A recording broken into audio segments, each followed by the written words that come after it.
2025-এর শেষ দিকে এসে বেগম জিয়াকে আমরা হারালাম। যেই বেগম জিয়া দেশের গণতন্ত্রের জন্য, রাজনীতির জন্য, দেশের মানুষের জন্য সারাটা জীবন কষ্ট করেছেন, আলেমদের পক্ষ নিয়ে কথা বলেছেন, আলেমদেরকে মন্ত্রী বানিয়েছেন, আলেমদের পক্ষে ছিলেন, সারাটা জীবন তিনি আলেমদের বিপক্ষে কোনো কথা বলেন নাই। পৃথিবীর মায়া ছেড়ে হলেন পরপারের যাত্রী, মানুষের কাছে তিনি ছিলেন প্রিয়জন, ছিলেন আপোষহীন নেত্রী। পৃথিবীর মায়া ছেড়ে হলেন পরপারের যাত্রী, মানুষের কাছে তিনি ছিলেন প্রিয়জন, ছিলেন আপোষহীন নেত্রী। মানুষের কল্যাণে করেছেন রাজনীতি, উজাড় করে মন প্রাণ। চিন্তা চেতনাই ছিল দেশ আর জনগণ, জনমানুষের কল্যাণ। মানুষের কল্যাণে করেছেন রাজনীতি, উজাড় করে মন প্রাণ। চিন্তা চেতনাই ছিল দেশ আর জনগণ, জনমানুষের কল্যাণ। গরিব দুঃখীর তরে মানুষের ঘরে ঘরে, গরিব দুঃখীর তরে মানুষের ঘরে ঘরে তিনি ছিলেন এক ধাত্রী।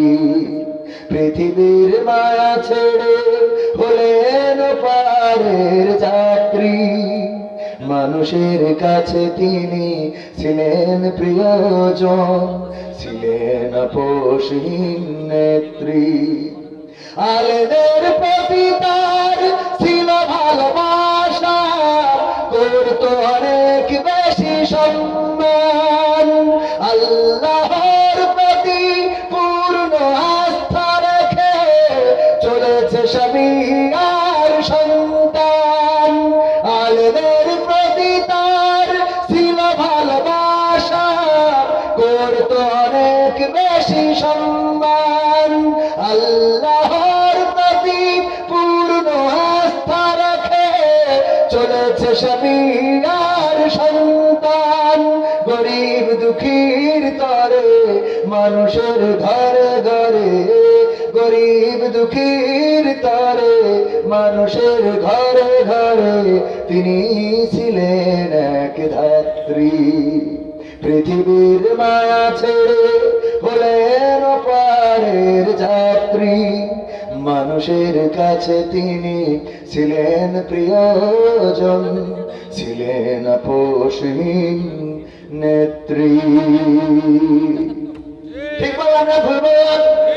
আলেমদের প্রতি তার কৃত্রিম ভালোবাসা ছিল, আর তার জন্য আল্লাহ রাব্বুল আলামিন তাকে এমন নিয়ামত দান করেছেন যে তার কফিনটা পর্যন্ত মিজানুর রহমান আজহারি ধরেছেন, মাওলানা মামুনুল হক ধরেছেন, শায়েখ আহমদুল্লাহ ধরেছেন, এমনকি বাংলাদেশের সমস্ত ইসলামী দল, ইসলামী আন্দোলনের যারা নেতা আছেন তারা যারা যায় শরীক হয়েছেন।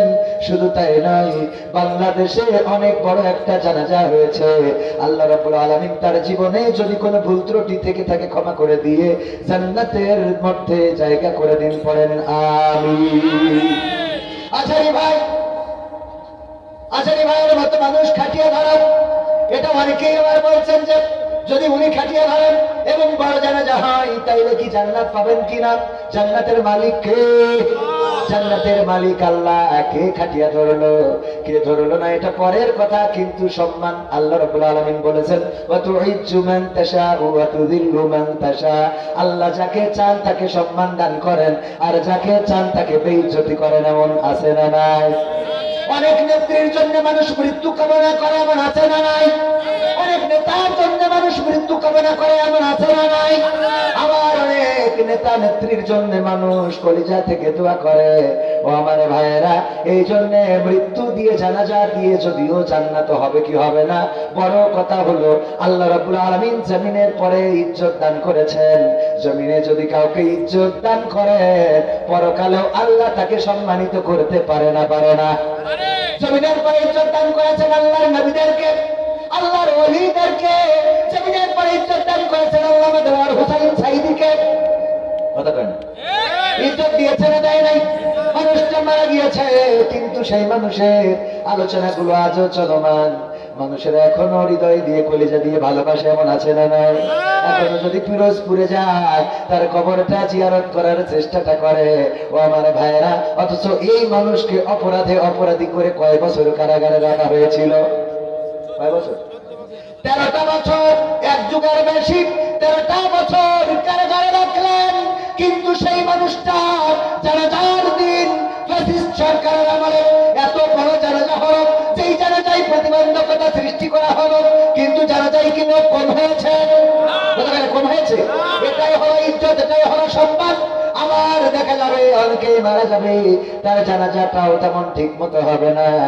আমার ভাইরা, এই জন্য আল্লাহর জন্য যদি নিবেদিত হতে পারেন, কোরআনের জন্য যদি নিজেকে উৎসর্গ করে দিতে পারেন, আল্লাহ রাব্বুল আলামিন সম্মান বাড়িয়ে দিবেন। বলেন সুবহানাল্লাহ।